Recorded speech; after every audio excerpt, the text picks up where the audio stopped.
the most controversial anime of last year, covered by pretty much every anime-tuber in existence to some degree. But looking past all the commotion that it raised, how well does it fare as an anime and would watching it be worth your time? Let's find out. Hey guys, Thomas here. So many people took up arms against this show based on how edgy and dark the first episode was, trying to persuade people not to watch it or at least skip the first episode, and guess how well that worked? This show is now the third most popular original anime of 2018, just below Violet Evergarden and Darling in the Franxx. Congrats, guys! Though being so highly ranked, I wonder why it didn't appear in the Crunchyroll Anime Awards. Okay, but I don't care that much about controversies, and this video isn't going to be bashing it or praising it for its boldness. At the end of the day, it's just a show that's meant to provide you with some form of entertainment. So, I want to see how well it accomplishes that.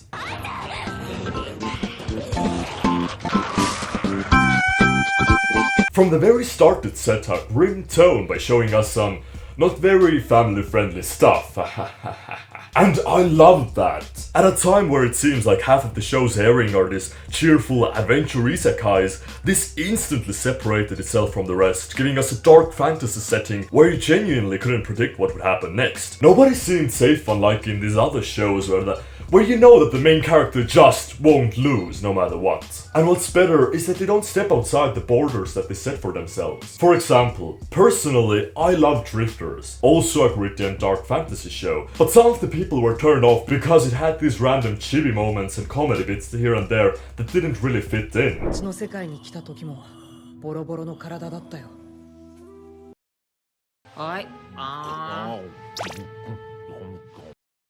Here, these don't exist, and the tone of the show is stable, and the jokes that they do make once in a while are just to lighten the mood. They feel more like standard banter between adventurers, not forced puns to entertain the viewer. And what aids the atmosphere of the show is how simplistic the story is, which might be a turn off for some people, but not for me, because I'd rather take something well executed and simple than super complex and convoluted. You know the whole story by just reading the title.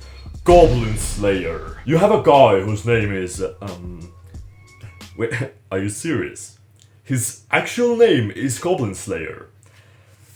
I mean, okay, that just makes it easier for me to remember his name. And if it wasn't clear enough, his whole mission in life is to slay goblins. And that's pretty much all you're going to get from the story. But they manage to generate a lot of variety. He doesn't just go slaying them from one place to another. Every goblin hangout that he visits has new surprises, new goblin types, new traps, and he has to use all kinds of different resources to deal with them. And oh boy, sometimes they are a bit too resourceful with the inventions.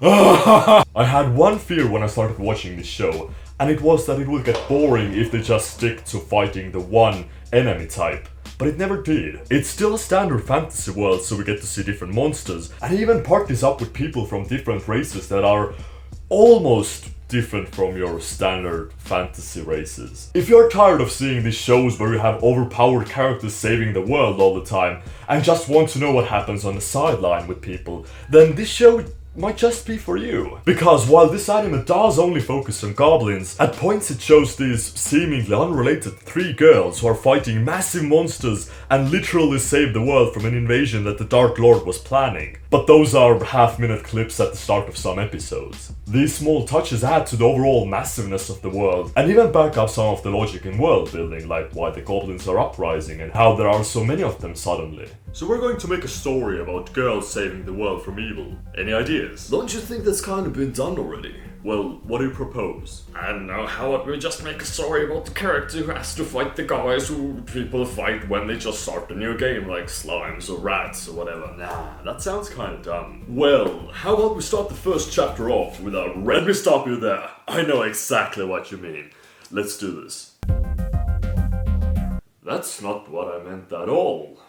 Aside from the story, I enjoyed how they portrayed their main character. He's this badass dude who's also autistic, like Bautista from Guardians of the Galaxy. At least I think he is. And it's kinda cool to see somebody like that represented in anime. He's kinda awkward, real straightforward, and has a hard time understanding boundaries and emotions. But he's not a freaking shy, nice guy who's just afraid to speak their mind like we've seen way too many shows. This just makes the show more interesting and gives us moments that we usually wouldn't get with these goody two-shoes characters that just tend to overthink and always go for the good route. I mean, he's not bullshitting around, he just wants to get the job done. And he's gonna get the job done. But he's still human. He gets thrown around, almost dies when facing a bigger enemy, and he never tries to go out of his safe zone of hunting goblins. He doesn't dream of grandeur or being the very best. And that kind of held back personality has its own charm to it. And I love the character design. The armor, the color scheme, even the goddamn eye streaks. It even makes me want to hunt some goblins. Be gone, Goblin! But of course, it's not a perfect show, and there were still some things that I didn't enjoy about it. Like firstly, the ecchi aspect was pretty annoying. You have a nice and solid story, and then randomly all the main girls he's interacting with have these insanely ballooned milk jugs. It thankfully didn't happen too often, but when it did, god damn. Those take like most of the screen space. That's not how clothing even works. Why does sleeping in a bed with a virgin magically heal you? I know this is a fantasy world, but we're really stretching the limits here to introduce some underage, moving on. Secondly, the animation. It's not necessarily bad, but the more you stare at it, the worse it's gonna get. Goblin Slayer's fully rendered 3D armor that's overlaid on an animated world doesn't clash well, and pretty much rivals Berserk 2016 levels of CGI at points. And I don't mind if CGI is well executed, but here, my main fault is that it's just so rigid. Goblin Slayer seems like he's animated by a little kid who only moves the basic keyframes and doesn't know how to depict fluid motion. You need some fluidity in your life.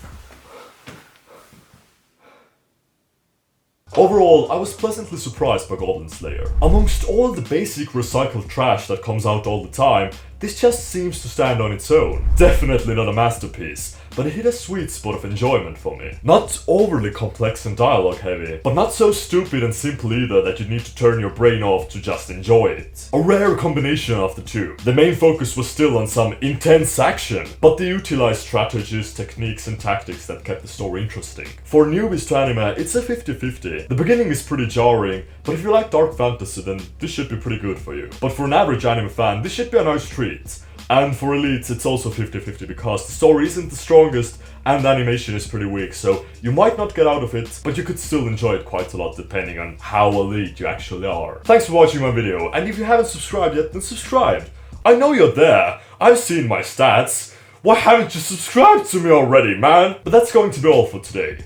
And now I'm just going to pad this video out because, well, I want to add the end card and it's a small screen right now, so I can't really add much animations, you're gonna get bored anyway, so yeah, I'm just gonna talk about random stuff. I don't know, like, how was your day?